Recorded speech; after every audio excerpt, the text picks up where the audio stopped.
இருக்கு. இன்னைக்கு வேதத்துல இருந்து ஒரு வசனம், அதாவது வேதத்துல ஒரு அழகான ஒரு வசனம் இருக்கு. ஆண்டவரை பரலோகத்துக்கு ஏறி போகும்போது சீசர்கள் சொல்றாங்க, ஆண்டவரே வேதாகமத்துல இத்தனை இருக்கு. அதாவது வேதாகமத்தை எடுத்து பாத்தீங்கன்னா நிறைய கட்டளைகள், நிறைய நியமனங்கள் அந்த மாதிரி இருக்கு. மோசை கட்டளைகள், கற்பனைகள் நிறைய இருக்கு.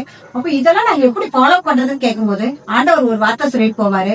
இவ்வளவு இதை நீங்க சுருக்கி அவர் 2 வசனத்துல அவர் அழகா சொல்லிட்டு போயிருப்பாரு. அதாவது உன் தேவனாகிய கர்த்தரிடத்தில் உன் முழு இருதயத்தோட, உன் முழு ஆத்மாவோட, உன் முழு பலத்தோட அன்பு கூறுவாயாக.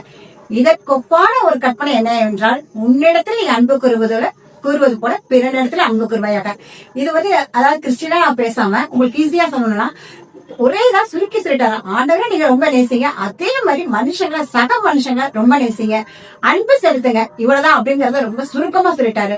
ஆனா அதெல்லாம் எது தேவையோ அதெல்லாம் அதை விட்டுட்டு எது தேவையிலையோ அதை நம்ம அதிகமாக பின்பற்றோம்.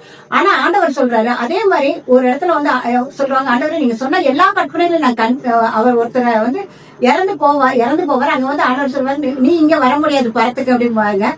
பரத்துக்குன்னா பரலோகத்துக்கு வர முடியாது. அப்போ நான் உங்களுடைய எல்லா கட்டளைகளையும் என் கற்பனைகளையும் எனக்கு கீழ்ப்படிஞ்சல ஏசப்பா, நான் எதுவுமே நீங்க சொன்னதை நான் கீழ்ப்படியாம இல்ல, என்னையும் இப்படி சொல்றீங்க போது அவர் சொன்னாரு, நான் பசியா இருந்தா நீ எனக்கு கொடுத்தியா, நான் தாகமா இருந்தா நீ எனக்கு கொடுத்தியா, நான் நிர்வாணியா இருந்தா எனக்கு நீ துணி கொடுத்தியா, நீங்க எப்ப ஏசப்பா அப்படி எல்லாம் இருந்தீங்க அப்படின்னு சொல்லி அவர் கேட்கும்போது அவர் சொல்லுவார், இந்த சிறியவர்களும் அதாவது கஷ்டப்படுறவங்களுக்கு யாருக்கு நீ எது செய்யறியோ அது நீ எனக்கே செய்த மாதிரி அப்படின்னு சொன்னோட அவன் இதாயிருவான். ஆனா அவன் பாத்தீங்கன்னா கற்பனைகள், கட்டளைகள் எல்லாத்தையும் கீழ்படுத்தான்னு சொல்றான். ஆனா ஆண்டவர் விரும்புற காரியத்துல அவன் பெரிய ஆயிட்டான்.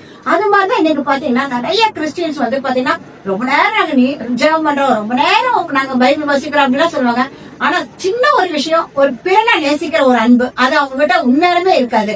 தேவையில்லாத காரியம். ஏன்னா ஆண்டவரே ஒரு இடத்துல சொல்லிட்டாரு, உன்னுடைய ஜெபம், நீண்ட நேர ஜெபம் எனக்கு அருவருப்பா இருந்தது. ஒரு ஜெபத்தை அருவருப்புன்னு சொல்ற அளவுக்குன்னா, அதாவது ஜெபம் அருவருப்பு எல்லாம் பண்ற ஆண்டவர் கிடையாது. அதாவது ஜெபம் நீண்ட நேரமா பண்ணிட்டேன், ஆனா கிரியைகள் பார்க்கும்போது ஒரு சின்ன ஒரு அன்பு இருக்கணும், அது இல்ல. அதை வச்சுதான் ஆண்டவர் அப்படி சொல்றாரு. மற்றபடி ஜெபம் இல்லாமலாம் இல்ல, ஜெபம் கண்டிப்பா பண்ணும்.